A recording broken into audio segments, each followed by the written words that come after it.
Leather Right. leather will last a long time, and care is this augmentation to help continue to make it last in its best possible. Welcome to the Shell Cordovan podcast. I'm David. I'm here with Andy from Pure Polish Products. Really excited to kind of talk about all things leather care, specifically the newest product from Pure Polish Products, which is, we'll get to that in a second. Hey, Andy, what's up? How are you? Great, David. Yeah.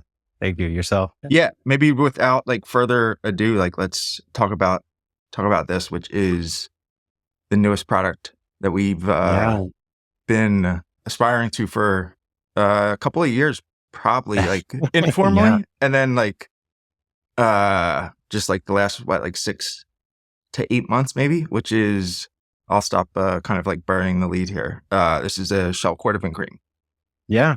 Yeah, exactly. So the Shell Cordovan cream. And it's exciting because, like you said, it started with some ideas a few years back. And those ideas started from rougher ideas. Like when I first got going, there was kind of a list, an aggregate list of all the things that we aspire to be able to offer to the market. And some of them involve offering aspects for Shell Cordovan. Some involve aspects of suede. Some are specific cleaners. We've had requests for saddle soap. We've had requests for non-toxic dyes, and kind of tinkering around here and there as I learn further chemistry aspects that are needed for certain types of leather, certain types of outcomes that people are trying to have, and then trying out a few samples here and there, and then sending you and a couple friends some stuff to try out. What was it, about 2.5 years ago? And it was like a version 5, version 6 of a sequence of about 10 things I was creating for a balm. At the time, I was requested by a guy in Norway to create a balm for a certain kind of leather. And along the way, I had created some stuff that I thought was going to be potentially really useful for Shell and for some different usages. And I sent you and Tom, Mr. Renwick, works a couple of samples and thought, hey, check this out. And so we did get to see over the course of a couple years how it aged, how it continued to work, and how well it combined with Shell Cordovan. And what's great was you kept coming back to, hey, remember that stuff you sent? This was really good. Can you try making that again? And so, yeah, it was about 6 to 8 months ago that we kind of really intensely approached it. And that's when it was like, okay, we're going to do this scientifically, and we're going to approach it with all the options of what can make it possibly better. And so it was researching market, what's currently on the market, what is missing, what do people want when they're taking care of their Shell Cordovan, and then, creating 32 different types of samples, and then sending you about half of those, and me, trying the other half, and then blind testing them, and then coming forward with the best possible recipe over time. So yeah, it was a great and fun experiment and process. I'm sure for the most part, kind of the returning viewers of the channel or podcast are probably familiar with Pure Polish Products because it just always finds its way into one of the videos that I make. But would love to have you give a little bit of an intro and kind of background about who you are and what Pure Polish Products is. Yeah, no, I appreciate that. It's an exciting journey, and I feel incredibly lucky to be a part of the community. Your usage, everybody's usage that I see in their YouTube, Instagram, blogs, etc. I tune into every single tag and every single post and every single comment.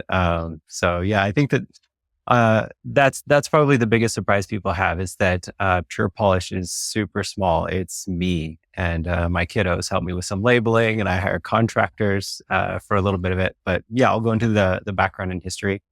I've been owning Pure Polish Products for almost 6 years now, going on at the end of this month, 6 years. And that means I have carried the brand. I make every single product from scratch and ship it all from a warehouse that we have here in Bend, Oregon, all over the world. We've shipped to, I think, about 40 countries now, all over the world, distributed in different brick and mortar stores in 16 different countries, brands, partners like Bridlin in India, We've got Helm boots down in Texas. So, we're carried in quite a few shops and quite a few brands. And and all the product development and creation starts here with these hands. And goes from there. Yeah, the aroma, the user experience, the quality, I think like it's kind of hard to, at least for me, like that's obviously, but this podcast isn't necessarily about like my love affair with the Pure Polish products. So we can save that for like another bonus episode, maybe. I sometimes like forget how much of, just how like widespread a lot of the Pure Polish products are in from like a brand kind of relationship perspective with like Bridlin and a lot of like the smaller like shoemakers, which is definitely like a good reminder of, some of those relationships. Yeah. And it's exciting for me too, because when I started this and my thought was that this is something that the world needs, right? It needs the biodegradability, the non-toxic ingredients. You don't worry because everybody's applying products. It's a new thing, relatively new, to be applying things directly with your fingertips. And so, being concerned with what you're actually absorbing into your skin, and then the experience, the overall aroma and experience of what you're putting into your leather. It felt my own personal compulsion was that this product, this brand was something that the world wanted. And then my excitement is every time a new brand reaches out or a new brick and mortar store in a different country or a different state reaches out and they say, hey, we want to carry you. Our customers have been asking about you.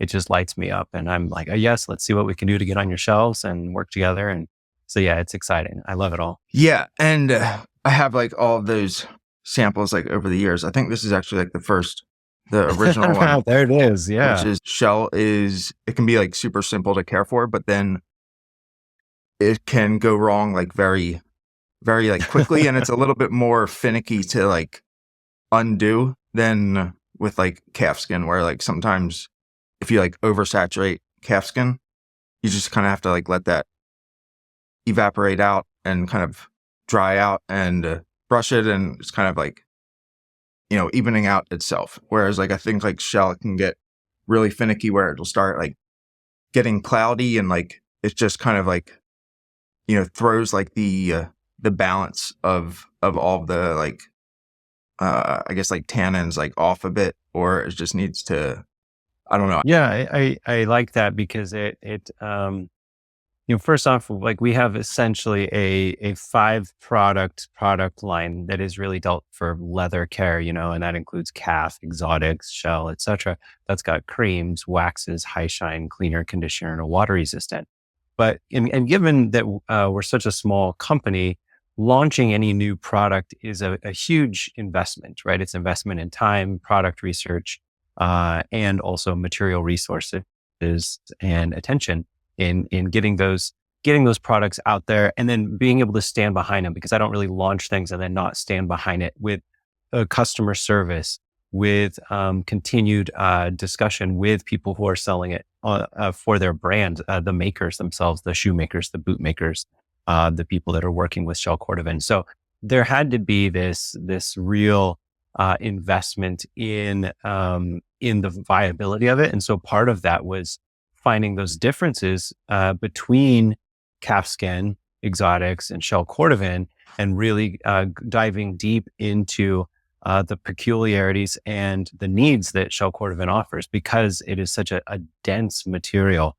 And it, like you said, it can go wrong pretty fast in a sense that you have too many waxes on the surface and it will just let them sit on the surface. It won't absorb, or use too heavy of oils that don't get absorbed through it. And it won't dry out fast like calf can sometimes just pull it right in through the open pore structure. So yeah, it was fun exploring the needs that Shell had and then creating a product that would meet those needs and then create the outcome that allows us, so that we have the user experience that is simple to use and we're not having to know this 20-part step. Okay, this is exactly what you do. And you follow step 1 through 19, followed by an hour here. And then you wait 24 hours there. And like nobody would do that. So it had to be simple and it had to be, very forgiving. The Shell had to allow it to accept it. yeah, the characteristics as far as like what I don't want to say like always had kind of like envisioned a good like shell Cordovan care product would be, but like the characteristics of something that makes it like easy to use, but also like performs really well, at least in my eyes, is something that applies like evenly and easily kind of across the shell. It like absorbs all of the product, doesn't like leave any residue, either like while you're applying it or like after it's dried. Doesn't really have a major effect on the color, either like darkening it or just removing any of the color, and then has like a reasonable, drying time, and kind of like buffs to, I'd say like a natural high luster that you kind of like think about with shell Cordovan, restores it or recovers it back to like what you would expect it to look like. Right. Yeah, I mean, with the fibrils being so dense in shell cordovan and being known as like the glassy layer, it is typically it offers that luster naturally, but you have to maintain the oil content, but yet it won't accept super heavy or super stiff waxes that just sit on the surface. So it had to be that nice balance that allowed for it to have that natural luster while also still conditioning it and not just being a super heavy wax related product. One of the things that I'm sure some folks would be like curious about, like, is there, a significant difference between kind of the performance or the benefits of using this versus cleaner conditioner or the neutral cream polish if somebody already has that? Right. Yeah. Yeah. I mean, okay. So I guess I would start foundationally. We're still dealing with the needs that Shell has, which is kind of our approach with pure polish, which is that we want your leather and your shell to last a lifetime, right? So in order to do that, it has to maintain a proper oil balance so it doesn't dry out. It has to stay protected on the outside so it doesn't get too many scuffs, scratches, tears, or rips in it.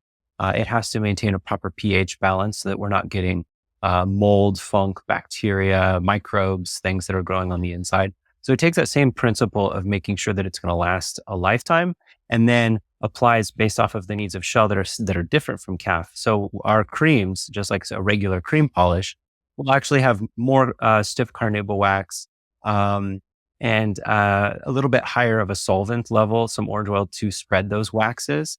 The shell cordovan cream doesn't need as much solvent, or it doesn't need the stiff waxes because first off, it's not going to be absorbing it because the density of shell cordovan, and it's going to need some more conditioning oils because it utilizes those conditioning oils to be able to essentially keep the fibrils spread over so that it almost has that what appears to be that self-healing property with an ebony stick, the back of a spoon, deer bone, etc., that type of approach.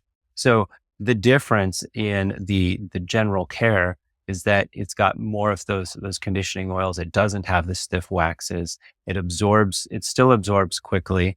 It still does utilize what we're known for with the trademark, the orange oil product as the solvent, as opposed to using petroleum-based products.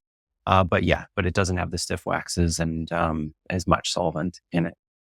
Yeah, this is the one. This is the cream polish that I have, like obviously like right here. But I think like just from a like texture perspective, like the cream polish is definitely like has you can feel like the waxes. Like I don't know, I don't have the right words to like kind of properly describe it, but it has more of a, not solid, but it has more of a like full bodied cream feel, whereas the shell cordovan cream has more of a, I was going to say like light and less like a little more like viscosity to it maybe, but I may be using like the wrong like terms or using the terms incorrectly. But yeah, I mean, it's definitely it definitely has a different like feel and a different like experience as you're like applying this shell cordovan cream versus a like the traditional cream polish or like cleaner conditioner, which is a little more, I guess, like potent of a product, both for either conditioning or for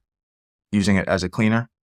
Yeah. So I guess I compared it with the cream polish, right? And so that would be comparing cream versus cream and the differences between the two. And in terms of the cleaner and conditioner it has that much higher solvent level of orange oil base in it, while still having conditioning oils as well. But it is designed as a cleaner. Having that higher orange oil level, it opens up the pores, but it also pulls dirt and grime off of the surface. So you can use them in combination in the sense of using cleaner and conditioner with, say, some cotton balls or cotton pads beforehand, using it for the cleaning effect, and then using the Shell Cordovan cream afterwards as kind of the maintenance, the routine. This is the kind of all-in-one product of taking care for it. But yeah, there are different purposes, different ratios of ingredients that just they simply act differently upon the surface of what you're trying to achieve. Yeah. So, I mean, it makes complete sense. I'm curious, and I know that this is probably, well, I don't know if it's out of your wheelhouse or not, but like the difference between like shell and calfskin, and then like the key differences that make it more optimal to use like a different product for it. Like, is it anything to do with the fact that one has like a grain layer and one doesn't, or one is just much more, or one is more dense than the other, or like what is the characteristic that like makes the same product, okay to use on both, but makes it more optimal to use a product geared towards one versus the other? Yeah, no, that's a good question. I would say that there's different tanning processes for sure that can occur. You can have veg tanning, chrome tanning, combo tanning for calf, right? And in Shell Cordovan, you're seeing the hot stuffing methods.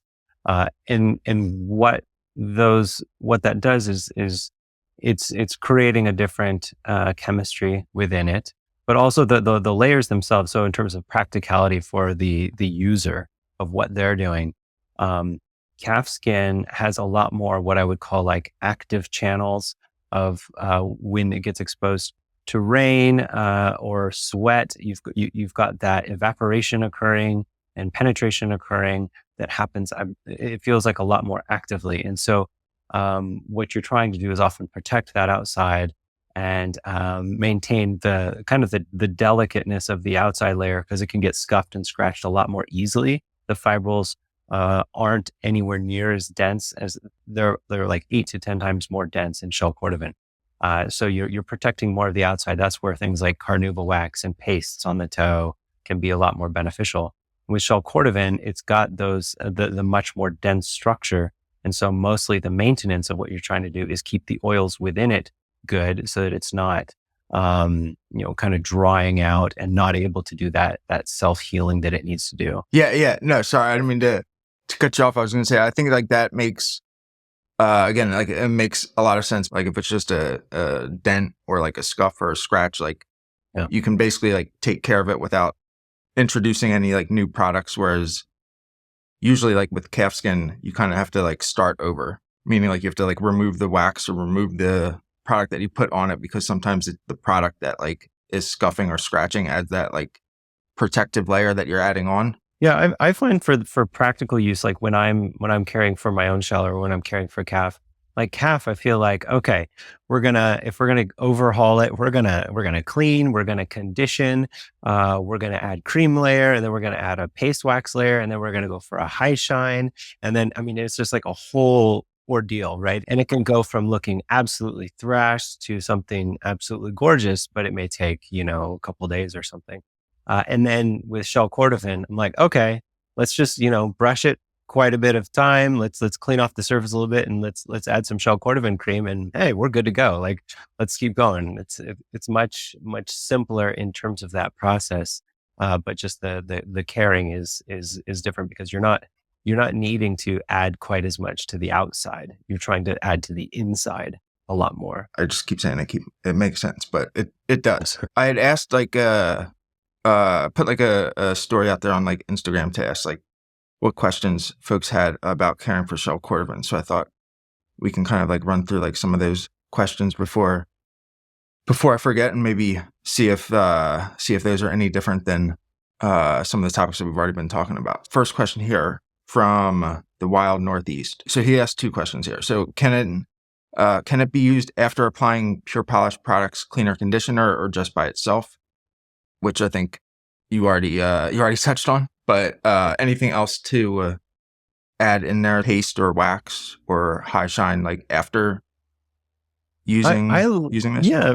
I mean, I love to add. I have have all the tens, right? So I love to add paste wax or high shine to the end afterwards, because it adds that extra little bit of kind of gleam, which is, it's almost that, like, that little ribbon that you give yourself at the, okay, I did a good job. I took care of my took care of my footwear. I want to also just kind of highlight a little bit. It's the styling of the hair, or the taking care of the, the trimming of the beard or the thing, right? It's that extra little bit. And I do like to add that. But you're not going anywhere near as many layers for like a paste wax or high shine afterwards. In fact, I like to just take my fingertips with high shine or paste wax and just add like one quick layer and then brush it or buff it from there. And so yeah, for adding products afterwards, that. As for cleaner and conditioner, you absolutely can use cleaner and conditioner first and then go straight into this. And they work very well in combination. Yeah. And I tend to do the same thing with the high shine. I think like that's like what I did on these. And like, I just like brush it for like putting the wax on shell. Like I'll just like brush it with this like horse mane hair, and it like just like the tiniest layer of high shine on shell, and then brushing it, like, yeah, kind of makes a dramatic looking difference. So it's always like a nice little like cherry on top of the shell Cordovan sundae. The Wild Northeast other question, which maybe we had some I don't know, we were like reading this guy's mind. In what way is it different than like the standard cream polish from Pure Polish products? So I think we touched on that, but any other like can it be used? And this is maybe a rhetorical question because I've already done it, but like, can this be used on leathers other than shell Cordovan? It can. I would just caution that certain lighter calf, especially if you're dealing with like a veg tan, it could oversaturate in a sense that almost, let's say you're dealing with some veg tan leather, and you grab this and you're like, wow, it's absorbing very quickly and it's going right in. It could darken a little bit more than you might expect with just the regular calfskin, or with the regular cream polish. But I mean, you can use it. I don't think you're at risk of harming it or anything in that regard. Like, there's nothing that would, be dangerous or harmful. But it's not the same. It doesn't have the same needs. And so I like to get things that have the right ratio balance of what you're trying to do for the leather or for the shell, and then use that product so that you're not overusing one or underusing another. I would say that the one material difference, as opposed to the regular cream, is as opposed to our water resistant, it doesn't have any water resistant properties in it, of the sense that the water resistant uses a bentonite clay that's has a polarity against water, so it doesn't have any of that in it. Yeah, and that's actually a good point. Maybe we'll circle back to that. But I was gonna say, I know like the water resistant cream was always like and still is like a favorite of mine to use on shell, and that's like quite different than like the user experience of this. So kind of maybe curious of that, but so we'll go to another question here from one of the folks on Instagram, which is remedies for deep cracks, or just embrace them as added character. So not specific to the shell Cordovan cream, but just shell Cordovan care. Any remedies for deep cracks, or would you just embrace them as added character to the shell? Yeah, I mean, deep cracks, like if they're actual cracks in the shell, I mean, that sounds like you've got some damage to the shell, and this isn't going to repair any damage beyond what just a normal care product would do. But it can soften up the rest of it, right? So you can accept the character, and then the rest is, can get much softer, and then you can still utilize the footwear if it's like your favorite pair, and you just acknowledge that it has some cracks in it, and you really want to wear it. Still take care of it, absolutely, so you can still wear it, and then you just say, yeah, this is the character. Otherwise, you'll never wear it, and if you don't care for it, then it'll just sit and dry out, and then what's the point? So, Yeah. for sure, I mean, definitely care for it, but it's not going to heal, like actual cracks in the shell. Yeah.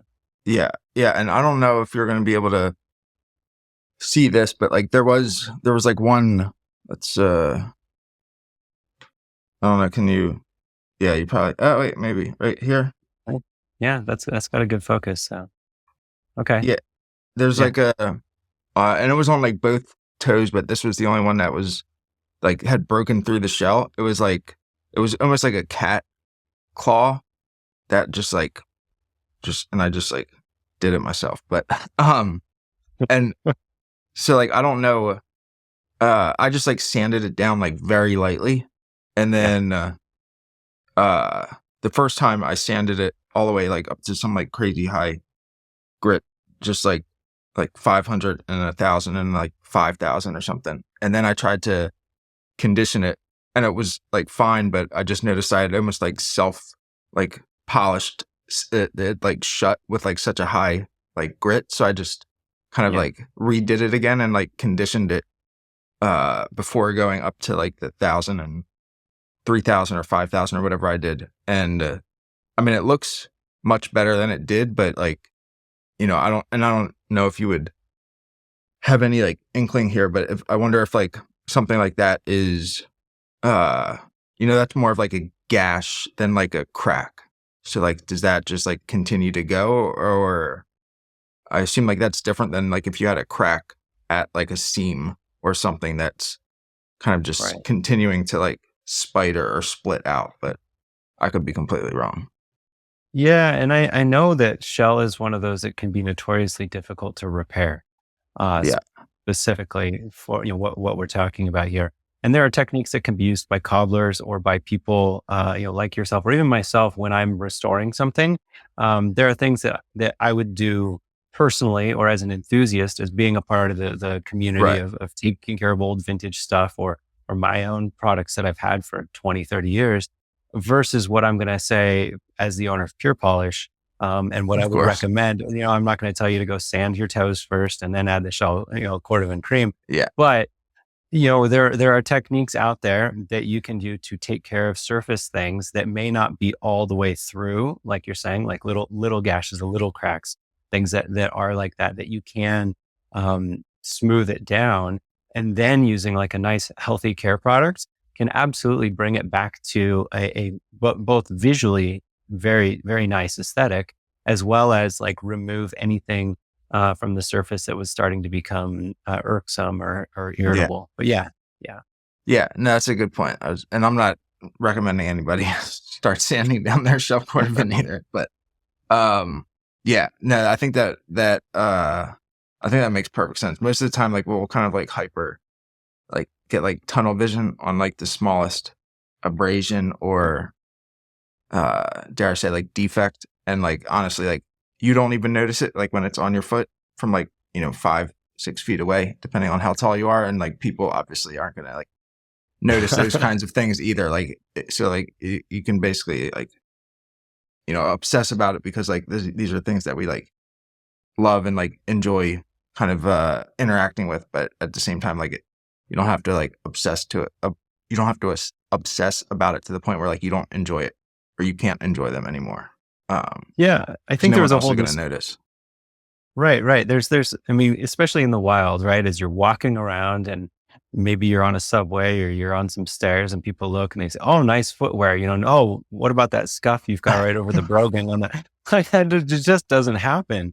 And it's funny because there was a post that Justin Fitzpatrick put up a year or so ago talking about why does everybody like the no creases, the absolutely impeccable, no scratches, no rolls, no aging, no patina. And I really love the embracing it, from like stitched down Thunderdome to people talking about patina to people embracing the aging of their shoes and just what it takes to care for them and get a pair that you love that form around your feet, so that a pair that's 5 years, 10 years, 20 years old is even better than something that's new. And I think that that's a mentality shift. And sometimes things that are very visually focused, like Instagram, Pinterest, TikTok, can be really focused on the end result aesthetic.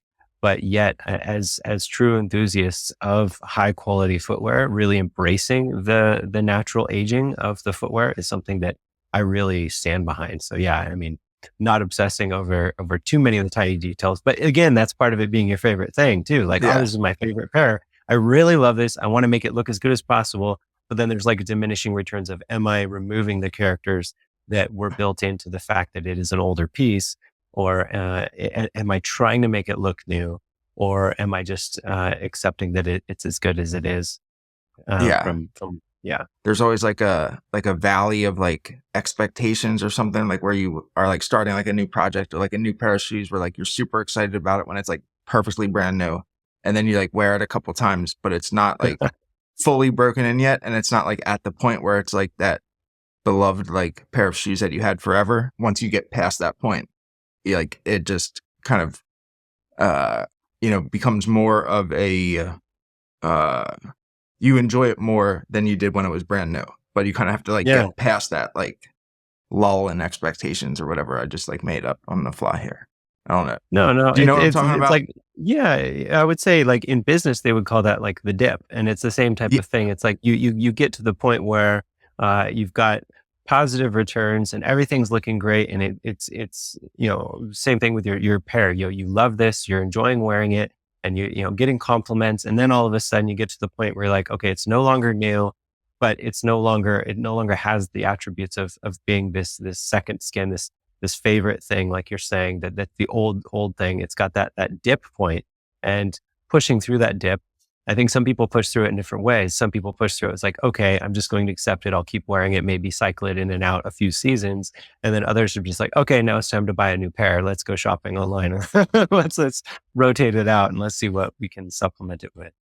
Yeah. And just so that I don't think I'm insane or anybody else does, this is what I was talking, like this like valley of like, I forget what I was calling it, but a valley of disappointment, where it's kind of like this like awkward like teenage year phase of like a project or of a pair of shoes, and then all of a sudden like you get past that and everything goes back to normal. But we can get back onto the the topic of shell Cordovan cream. But like I don't know, do you know, like have you seen that before? That like, oh yeah. It's, and because it does apply in other things beyond just like accessories or footwear or outfits or your car or your favorite bike or your favorite or even your house. Sometimes I think that there's probably some people have some bigger valleys of disappointment with that. yeah, But I think with footwear, I find usually it takes like three seasons where you cycle, and then as you get into the second one, you're like, I still kind of like these. I'm gonna wear them, and that's where it kind of goes. If it makes it onto the third season, you're like, okay, this sucker, this is one of my favorites. I keep reaching for it. But if after the second season, you're like, I really wish I had burgundy in this, or I wish I picked black. This brown doesn't match anything I actually have. I'm gonna, find somebody else that it's for. that's actually like a really good point, because it's kind of like you have to like persist, you try to persist through like that initial like I guess like feeling of regret, and then like sometimes you do persist and it just kind of like naturally falls into the rotation, and other times it's just like kind of continues to fall kind of like out of favor with the rest of your shoes, I guess. Right. We kind of think of our shoes like children maybe. But so there's two other questions here from Alex Moray, or Alexis Moray. Maybe I butchered both his first and last name. But so should Cordovan be maintained as regularly as classic leather? No, I mean, it's usually you go based off of number of wears, and shell Cordovan has such high resilience to the outside environment and to what you're doing that it doesn't usually require quite as much upkeep, because you're not needing the external upkeep that regular calfskin needs. So I would say that you can probably span it out twice as long in terms of, let's say I apply cream polish to a pair of boots or pair of shoes that I wear regularly. Let's say I'll apply it every 4 wears. And with Shell Cordovan, it would maybe be every 8 wears.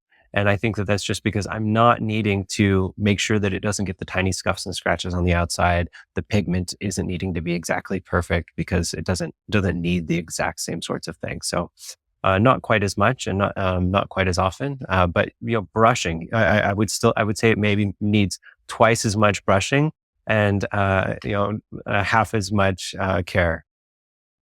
Yeah, and I don't know. I don't know why. So that makes a lot of sense, and it's very like consistent, like with what I probably do. But for whatever reason, like I try like not to think about it as like number of wears, but more so just like the like the amount of use, maybe. Just like Yeah. sometimes like brushing, like it doesn't get the same like recovery or like bounce back, and like usually that's just like the sign to me that like it just needs a little something more than that. If like the same amount of brushing is just not getting the same like response that it did like the week or the 2 weeks like before that. But I'm probably just like overcomplicating No, no, no, and everything. that's a good point because I don't actually go, okay, was this 3 wears or was this 4 wears, right? Because there's a difference between I put it on and I went to the post office versus like I had it on all day and I was trumping around through puddles, and then there was a little bit of a snow and rain sprinkle throughout the day, so it exposed it to this much. Like if it needs care, and as you start to learn your footwear, your shell more, you can learn to spot when it needs care. If it's got rain spotting, water spotting, if you're starting to see too much bloom, or you're just not, if it feels like it's too dry, like that's when you're like, okay, I need to add some products to it. I'm not shit. Was it, oops, was it 3 wears or 6 wears? Really, does it need the care? And that's really just getting to know your own products, that, Yeah, that you're taking care of. you could always err on the side of caution, and by caution I mean like uh just brushing and saving the product until like next time, and then you could always like look and be like, oh well, it needed it. Like you're probably like better off in that direction than over applying the product to any product to show, right? Yeah, typically the questions when I get calls or emails from people is often like, okay, I just ordered 6 products from you and I used all 6 on it today and it won't dry out. What's going on? And that's when I'm like, okay, let's take a step back. Like, what was it before? What did you do? And oh, you emptied like half a jar of cleaner conditioner on your product, and then you dumped the rest of the cream on, and now you're trying to get a high shine and it won't shine up. Like you're wondering why. It's from over applying. Rarely is it the people saying, "Oh, I let it dry out too long and it didn't go far enough between wears." Like that's not what you're going to be seeing, because leather Right. leather will last a long time, and care is this augmentation to help continue to make it last in its best possible shape. But yes, if you're in any way hesitant, like whether it's for over applying or under applying, like definitely go for the side of under applying. Even as the owner of a leather care product company, I would say just go for trusting the leather to last you. And then if you're in any way unsure, then add a product, because the point is just that it's going to last longer. It's not to go run through 10 jars every single month, because that's crazy. People are obsessing of like 3 weeks or 4 weeks, and it's like in reality this thing is like made to like last like decades, not like a matter of like weeks in one direction or the other. It's Yeah. probably not going to make like uh an impactful difference in the lifespan of that leather. But um yeah, I don't know, is But that that's that. No, that makes sense, and that's probably my most repeated advice to customers, to people who are just trying to learn leather care in general, is use less product.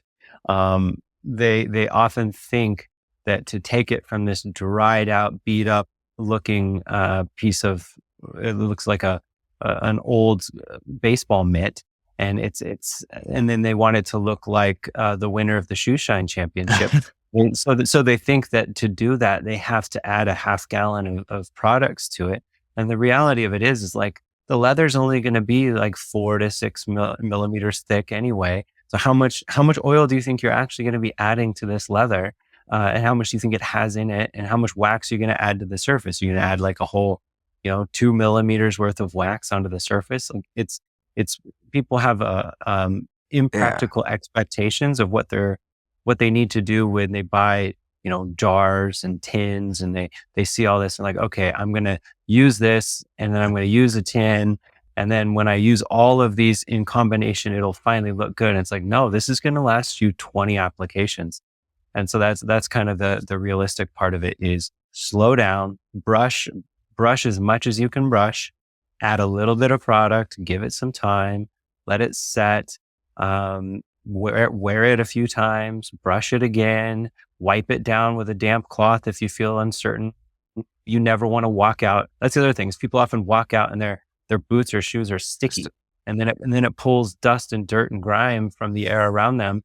And they're like, well, now I've got these dusty, dirty shoes after I just used all these care products on it. Why does it look so bad? Well, it's because you use so much wax or so much cream and oil that walking around pulled it all back in. So start over again, wipe it down, brush it off, pull all that, and then make sure that it's not tacky on the surface. I mean, and that was part of like when you and I were testing these all the different variants was speed of absorption, glide of the product as you're applying it. Does it dry super quickly? And making sure that as you're using it, is it intuitive? Is it easy? Does it spread simply? Does it absorb quickly? And all of those are factors because we have to assume that people are going to grab it and they're just going to dump it on and then try and walk away. And so you have to assume that lowest common denominator when you're producing a new product. Yeah. Yeah. And there was one other question that Alexis had asked, but you brought up like a really good point that I've honestly like never thought about. But let me grab something to help articulate that, which is like this, like how thin the leather is. Like you can't really expect reasonably to put like that much product into a leather that is like a millimeter thick. Right. Yeah. I mean, you're probably looking at like 3 millimeters or something, but still, even that, right? It can only take in so much. And so, if you're applying, you're sloughing on, just spoonfuls of product, like what do you think you're putting into the leather versus what's melting off versus what's going off onto your cloth versus what's ending up on the surface so that dust and grime are just kind of collecting. So yeah, being aware of that is just kind of an important thing. Yeah. I never like thought of like there's only so much room in there to absorb or take in the product. That's a fantastic like way of looking at it, which now I'm getting distracted. Okay, so the last question is can we apply the Saphir Universal Cream to Cordovan? I don't remember what Saphir Universal Cream is, but it's kind of just like just a general like leather lotion, which I assume. Yeah, I can't speak to their products. Yeah. I don't know their products, but I mean, if it says that it's a shell cordovan cream or something, I assume you can use it on that. But I can't speak for them at all. I don't know. When we have talked in like the shell cordovan enthusiast group about like caring for shell cordovan, there always seems to be like a wide, and not just with shell cordovan, but any leather really is kind of like a wide like range of like perspectives on like whether the same results with the product are like good characteristics or like bad aspects of that product. Like everyone kind of has their own perspective, but I think from a standpoint of just like objectively looking at what you want in a leather care product for shell cordovan, like those are like the main aspects, and the fact that it is actually like hydrating and like penetrating in and caring for the leather. So, yeah, I don't know any other anything else to kind of add on that topic of just like, Well, yeah, I mean, I guess if we were to gonna go down into material differences, speaking for pure polish, like the biggest things, using orange peel oil as opposed to petroleum distillate, they have different characteristics. You can feel them differently. They have different aromas. They absorb differently, different sensitivities to skin. Um, and and the orange peel oil, it dries quicker. It dries very quickly. And so that is a benefit just for basic user experience of, I'm going to apply some product. I want it to rub into the shell and I want it to dry off really fast. Well, so that orange peel oil dries off really quickly. So that's one user experience aspect that we wanted to make sure of, that we carried through to this product. As far as the conditioning oil that goes in with the coconut oil base, based off of the fatty acid structure in the coconut oil, it will have the longest lasting of all plant and animal fat oils of non-oxidation. And so that creates that environment like we're talking about earlier for maintaining, so that it's not going to build up a situation where you're going to have the microbes, the bacteria, the molds, or the smell or the funk that could potentially grow over time. By having that coconut oil go in there, it will last longer than the other oils, which are often based around animal fats, tallows, different oil bases. So that's one material difference that we focus on, is making sure that it's got that fast evaporation, the nice aroma with the orange peel oil, the biodegradability and non-toxic aspect to it, and then that the chemistry of the oil that goes in is going to last the longest without changing that pH balance or the microbial environment of what you're seeing within the shell. So as far as those differences, that's really kind of our stance of where we're standing in the market for any of the other different brands.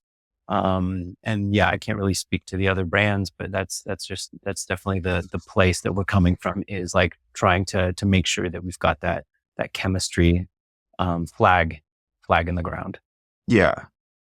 I was gonna say, like, that's one of the things, like, I didn't notice it until just now, but like it has a very, not that it's like a skin lotion, but I'm saying like it doesn't, like, you don't feel anything like kind of drying onto the surface of your fingers when you use it. It's not like you have like clumps of something like on your hand, because like especially you had mentioned like earlier, like it's, I guess, relatively a new thing to apply things with our like fingertips. Yeah. And I don't know, is that unique to well, not just unique to this, but like the lack of like wax that's in it, would that be why it kind of like has a lighter feel to it, I guess? Yeah, definitely. It's got less wax in it than the other products, like the creams and the waxes, and the water resistant cream for sure, which has a high amount of wax in it. So it does have that lightness, which offers a light glide. It's not going to be a heavy viscosity. It's not going to have any pilling that's going to occur. And part of the testing, like what you alluded to with applying with your fingertips, as you're looking at the cross section of that shoe right there, right, and you see it's 3 millimeters, 4 millimeters thick, and you're like, well, how much can this really take? And so applying with your fingertips allows you to use less product and really be able to feel it get absorbed, because you can feel the difference between, I just grabbed some product, I put it on my finger, I'm pushing it into the shell or pushing it into the leather.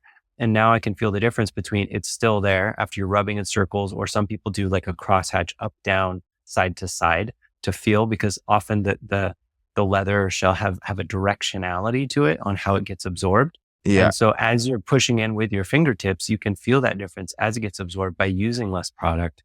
So yeah, so making sure, I mean, part of the testing process, as I was going through the 31 different waxes and oils and samples that we were doing, was simply a fingertip feel, like the actual feel for what is remaining on your fingers as you're touching and applying it, how it feels after being applied for 1 minute, 5 minutes, 10 minutes, how it feels on the surface, and then getting that best possible user experience involved in it.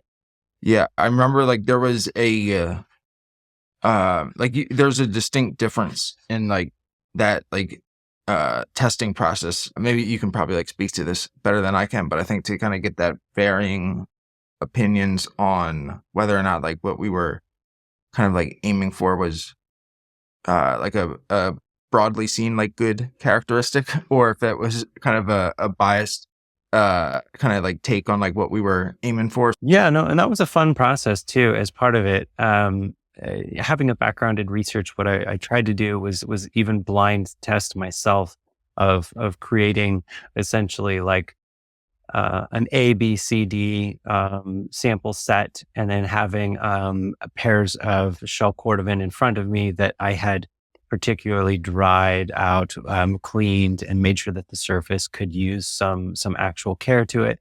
And then I would find cross sections, and then I would test a product, and I would do the exact same technique. Swirl 10 times, give it 1 minute of this, brush for 30 seconds, time it. And then I was writing it down like on a rating scale of 1 to 5 based off of fingertip glide, absorption level, tackiness, speed and duration it took to evaporate, overall luster at the end, absorption, and just kind of rating all the different scales and then comparing the different ones and then kind of narrowing it down to a king of the hill of what was going to be the end result.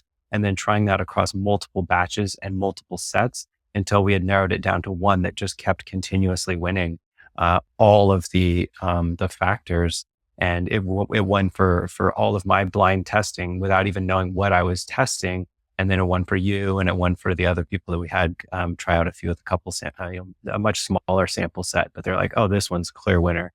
And so that was validating. And it allowed kind of that not bringing that bias in of like, oh, I really want to make it look like this. Like, I'm convinced this is the winner. Not even telling, just be like, just you tell me, is it A or B? Is it 1 or 2? And then when they get back, you're like, yes, I was right. When are you planning on making these available? And why don't we get into that? Yeah, our planned launch date is 15th, not 16th, 15th, Wednesday the 15th. Yes, and it's exciting. It's getting a product ready to go online live it's kind of a juggling of logistics of just making sure that the photographer has the photos and getting it all up on the website. We've got the first run of first batch of products. I'm super excited. It's already ready and it's sitting there and it's just ready to get shipped out. And I'm like, okay, like let's get this out there. So yes, we're all ready, and it's really exciting because I've got people reaching out and saying, make sure you reserve one for me. I got to make sure I at least kind of like you're guaranteed. Like, we're going to keep making this.